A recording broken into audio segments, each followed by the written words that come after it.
नमस्कार साथियों, मैं जीवन कुमार वर्मा आपका इस यूट्यूब चैनल पर बहुत बहुत स्वागत अभिनंदन है।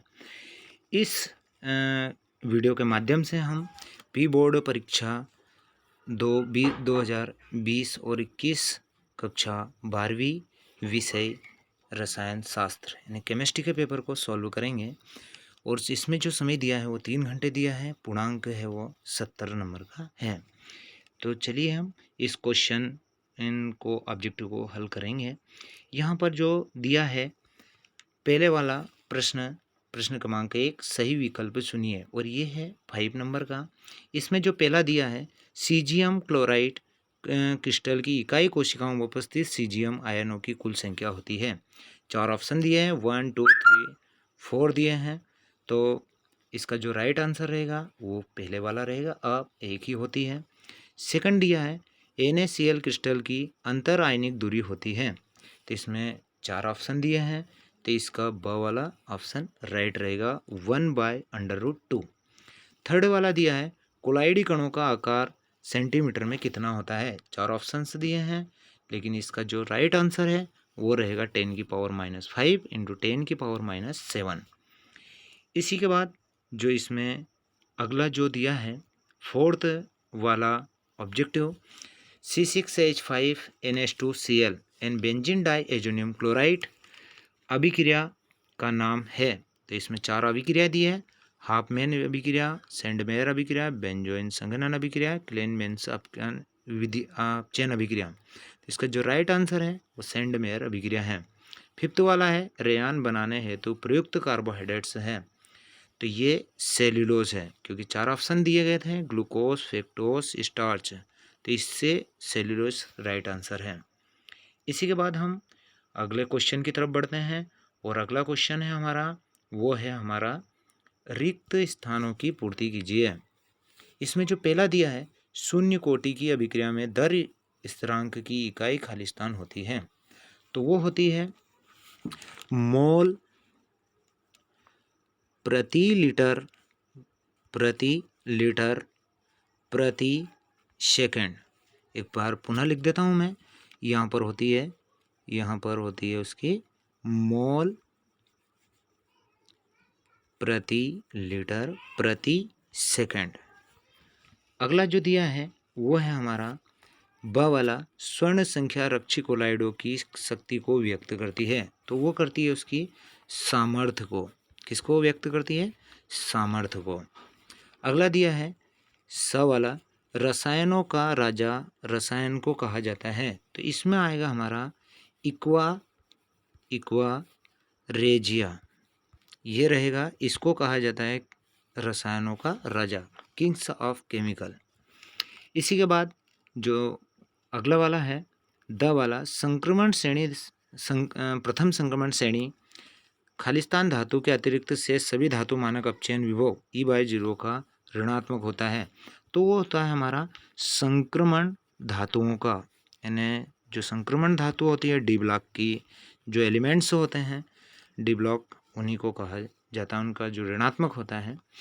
इसी के बाद जो ई वाला दिया है टेट्रा कार्बोनिल निकिल में खालिस्तान प्रकार का संकरण पाया जाता है। तो इसमें जो संकरण होगा वो होगा हमारा sp3 संकरण। इसी के साथ हम आगे बढ़ते हैं क्वेश्चन नंबर 3 की तरफ। क्वेश्चन नंबर यानी प्रश्न क्रमांक जो 3 है वो है 5 नंबर का, और ये है सही जोड़ी मिलाइए। इसमें जो पहला दिया है सुपर हेलोजन है, तो वो है फ्लोरीन। म्यूरिस्टिक अम्ल है, तो इसका कन्फ्यूजन है, लेकिन इस ऑब्जेक्टिव के हिसाब से यही आएगा HCl। थर्ड वाला दिया है एडम्स उत्प्रेरक, तो इसका थर्ड ही आएगा प्लेटिनम या प्लेटिनम ऑक्साइड। फोर्थ वाला दिया है डाइएजोनियम परीक्षण, तो ये होता है हमारा C6H5NH2 एनिलीन होता है। एल्डोस जो होगी वो ग्लूकोस है। अगर यहाँ पर कीटोस रहता तो यहाँ पर फ्रक्टोस रहता। तो ये इस प्रकार से ये सही जोड़ियाँ, और ये थी 5 नंबर की। अगला हम देखेंगे प्रश्न क्रमांक 4, और प्रश्न क्रमांक जो 4 दिया है उसमें दिया है एक वाक्य में आंसर दीजिए, और ये भी है 5 नंबर का। पहला है अपमिश्रण क्या है। तो मैं इसका आंसर बोल रहा हूँ, आप नोट कर लीजिएगा कि अपमिश्रण क्या है। तो किसी अर्धचालक की चालकता बढ़ाने के लिए अलग से उसमें जो अशुद्धियाँ मिलाई जाती है उसे या तो अपमिश्रण या फिर उसे कहा जाता है डोपिंग, यानी उसको डोपिंग भी कहा जाता है या अपमिश्रण कहा जाता है।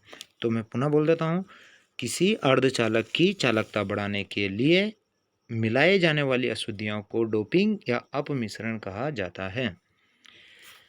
सेकंड वाला देखेंगे, त्रिज्या अनुपात का मान 0.533 होने पर समन्वय संख्या होती है, तो वो होती है 6। इसी के बाद यहाँ पर स वाला दिया है, विशिष्ट अभिक्रिया दर किसे कहते हैं। तो विशिष्ट दर अभिक्रिया की मैं डेफिनेशन बोल रहा हूँ, आप नोट कर लीजिए। यदि रासायनिक अभिक्रिया की वेग समीकरण में उपस्थित अभिकारकों की सांद्रता पदों का गुणनफल इकाई हो तो उस अभिक्रिया का वेग ही विशिष्ट अभिक्रिया की दर कहलाती है। एक बार मैं पुनः बोल देता हूँ, फिर पुनः नोट कर लीजिएगा। यदि रासायनिक अभिक्रिया की वेग समीकरण में उपस्थित अभिकारकों की सांद्रता पदों का गुणनफल इकाई हो तो उस अभिक्रिया का वेग ही विशिष्ट अभिक्रिया दर कहलाती है। इसी के बाद हम क्वेश्चन अगले की तरफ बढ़ते हैं। द वाला जो क्वेश्चन है, मोहर लवण क्या है, मोहर लवण का रासायनिक जो फार्मूला है वो क्या है। तो मैं यहाँ पर उसको लिख रहा हूँ, आप नोट कर लीजिएगा। यहाँ पर है